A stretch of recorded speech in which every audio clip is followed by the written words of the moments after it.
नमस्कार, मैं नियाज खान और आप देख रहे हैं एनएमएफ न्यूज। कर्नाटक विधानसभा चुनाव कांग्रेस के लिए वरदान साबित होने जैसा है। कर्नाटक में कांग्रेस की इस रिकॉर्ड जीत ने एक तरफ कांग्रेस पार्टी में जान फूंक दी है, वहीं बीजेपी के लिए दक्षिण भारत के दरवाजे को बंद कर दिया है। क्योंकि दक्षिण भारत में वैसे तो 5 प्रमुख राज्य हैं, जिसमें कर्नाटक, तमिलनाडु, आंध्र प्रदेश, केरल और तेलंगाना का नाम शामिल है और कर्नाटक को दक्षिण भारत का द्वार माना जाता है। ऐसे में बीजेपी की हार को बीजेपी मुक्त दक्षिण भारत भी कहा जा रहा है और कांग्रेसी बीजेपी के ऊपर तंज भी कस रहे हैं। कांग्रेस अध्यक्ष मल्लिकार्जुन खड़गे ने एक बयान में बीजेपी के ऊपर तंज कसते हुए कहा कि बीजेपी हमें ताना मारती थी कि हम कांग्रेस मुक्त भारत बनाएंगे।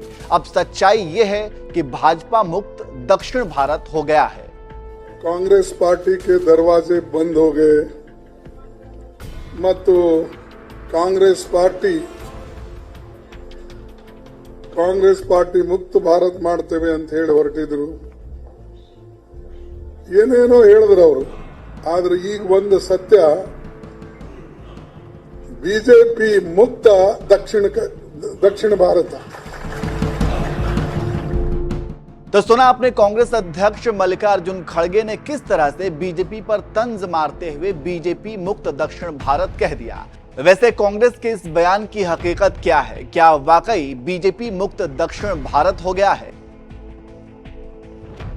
दक्षिण भारत में कितने राज्य हैं, वहां किस किस की सरकार है, वहां के सीएम कौन हैं और आगामी लोकसभा चुनाव में दक्षिण भारत की क्या भूमिका हो सकती है?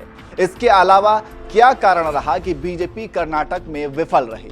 क्योंकि चुनाव में कांग्रेस ने जिस तरह से बजरंग दल का मुद्दा उठाया था, बीजेपी ने उसे लपक लिया था और इसे बजरंग बली से जोड़कर इस मुद्दे को खूब भुनाया गया, जिसके बाद ऐसा लगा कि कांग्रेस ने अपने ही पैर पर कुल्हाड़ी मार ली। लेकिन एग्जिट पोल और उसके बाद मतगणना में जो नतीजे सामने आए वो चौंकाने वाले थे। मतलब कांग्रेस ने कर्नाटक में प्रचंड जीत हासिल कर ली और बीजेपी की शर्मनाक हार हुई। अब ऐसे में यह भी सवाल है कि आखिर क्या वजह रही कि बीजेपी कर्नाटक में जीत हासिल नहीं कर पाई? कर्नाटक की जनता ने आखिर बीजेपी को क्यों नकारा? ऐसे कई सवाल हैं जो नतीजों के बाद लोगों के मन में उठ रहे हैं। तो चलिए आपको सभी सवालों का जवाब दे देते हैं।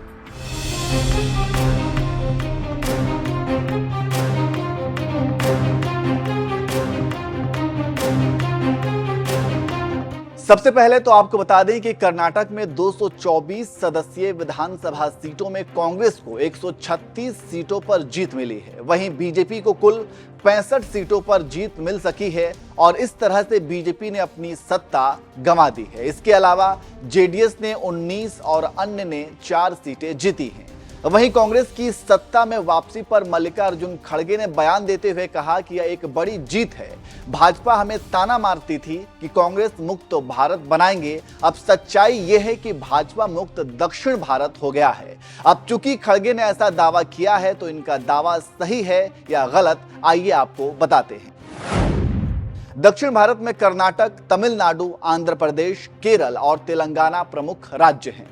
तमिलनाडु में डीएमके गठबंधन की सरकार है और एमके स्टालिन सीएम है। आंध्र प्रदेश में वाईएसआर कांग्रेस पार्टी की सरकार है और वाईएस जगन मोहन रेड्डी सीएम है। केरल में सीपीएम के नेतृत्व वाले वाम लोकतांत्रिक मोर्चा की सरकार है और पी विजयन सीएम है। तेलंगाना में बीआरएस की सरकार है और के चंद्रशेखर सीएम है। और अब कर्नाटक में भी कांग्रेस ने प्रचंड जीत हासिल कर ली है। इस तरह से आप देख सकते हैं कि अब दक्षिण भारत में बीजेपी का पत्ता साफ है।